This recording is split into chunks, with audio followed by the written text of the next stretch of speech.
Welcome back to Superbly Said, Advanced English Vocabulary and Phrases. And this session comes from a SpeakDuo lesson, all designed to boost your English speaking. Yeah, you can find more over at SpeakDuo.com. It's a great place to meet people from all over the world, practice English on video calls, and, really build that confidence. Definitely. So today, we're looking at some really useful expressions for more advanced English learners. Let's jump right in. First up, get into the energy. Okay, get into the energy. What does that really mean?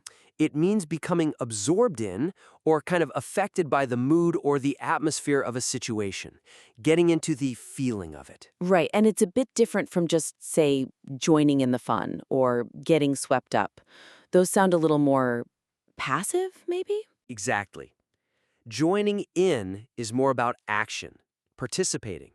Getting swept up feels like something happening to you.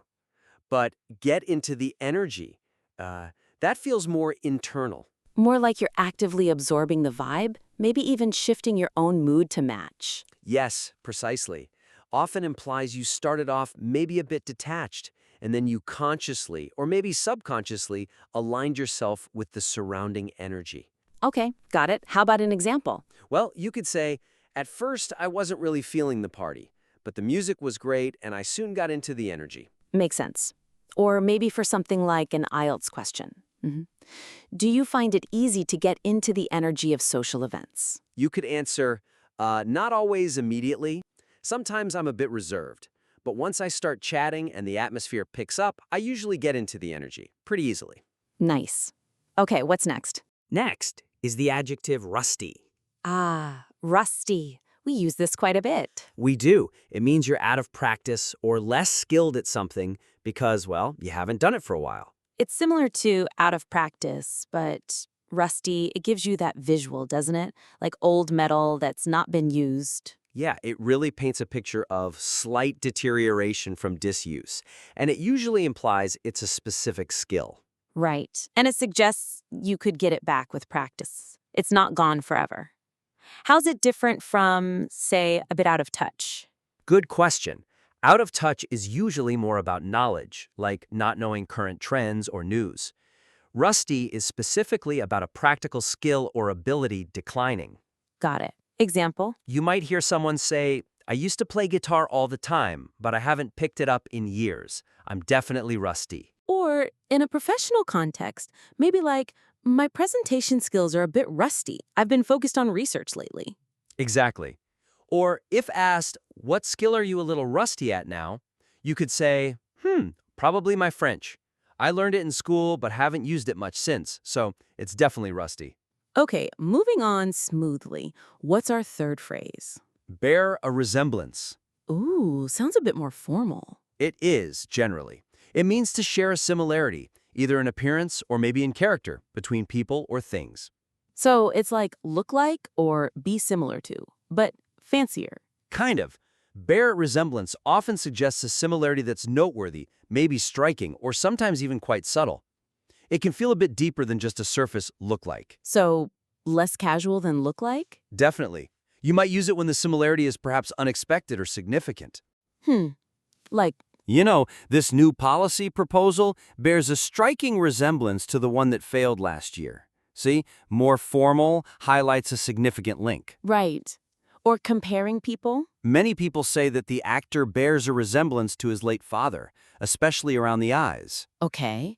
And for an IELTS-style question, do you think you bear a resemblance to anyone famous? A possible answer? Well, a few friends have said I bear a slight resemblance to a local musician, but honestly, I don't really see it myself. Subtle similarity noted. Okay, what follows resemblance? Maybe origins? Nice link. Yes, next is lineage. Lineage. Sounds historical. It often is. It refers to direct descent or ancestry. Think of a family tree line. But it can also mean a tradition, like a chain of people carrying on a specific role or skill. So it's more specific than just family history or ancestry? Yeah, lineage really emphasizes that direct line, that succession.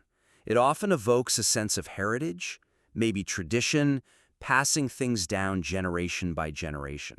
Less about the whole big family network, more about the direct sequence? Exactly.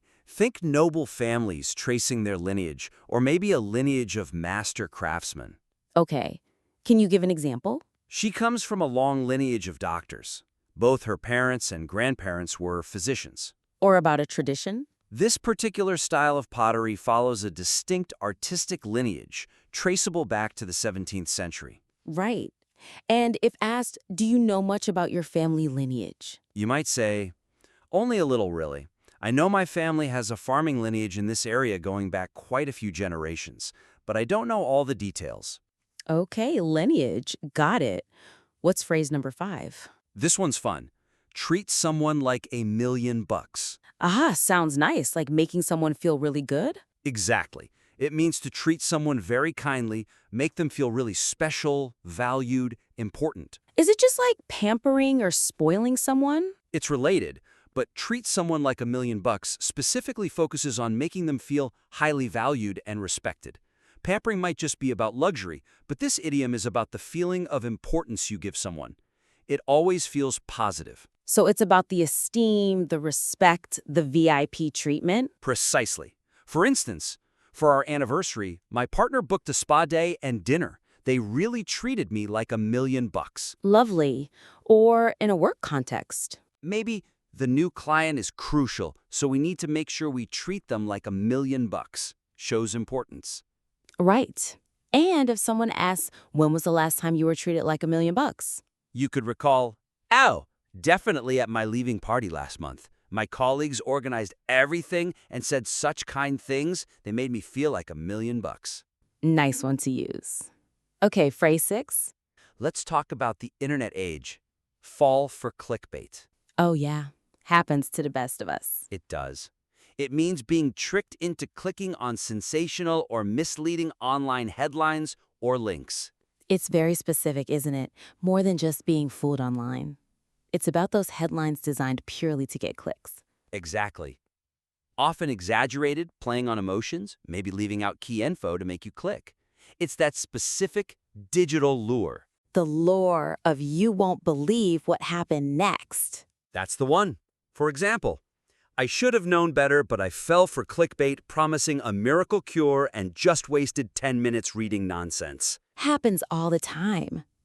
Or I try not to fall for clickbait, but sometimes those top 10 lists are just too tempting. So true. If asked, have you ever fallen for clickbait? A very likely answer. Yes, embarrassingly often. Just yesterday, I fell for clickbait about a celebrity rumor that turned out to be completely false. We've all been there. Okay, number 7, What is it? free pass. Okay, free pass. Like getting away with something? Sort of. It means permission, usually informal, to do something that's normally not allowed or to avoid a rule or consequence, typically just for one specific instance. So it's temporary. A one-off leniency? How's it different from special permission or an exemption? Special permission might be more formal or ongoing. An exemption often implies a permanent exclusion from a rule. A free pass feels more like a casual one-time break. Like for a minor thing? Usually, yeah. For instance, I was late for the meeting, but my boss gave me a free pass this time because the trains were delayed. Okay. Or maybe the kids get a free pass on doing chores on their birthdays. That works. And a fun question. If you could get a free pass for one rule in life, what would it be? Tricky. Maybe? I'd love a free pass to ignore parking restrictions anywhere. That would be amazing. That would be useful. Okay, last one. Let's hear it. Flop around. Flop around.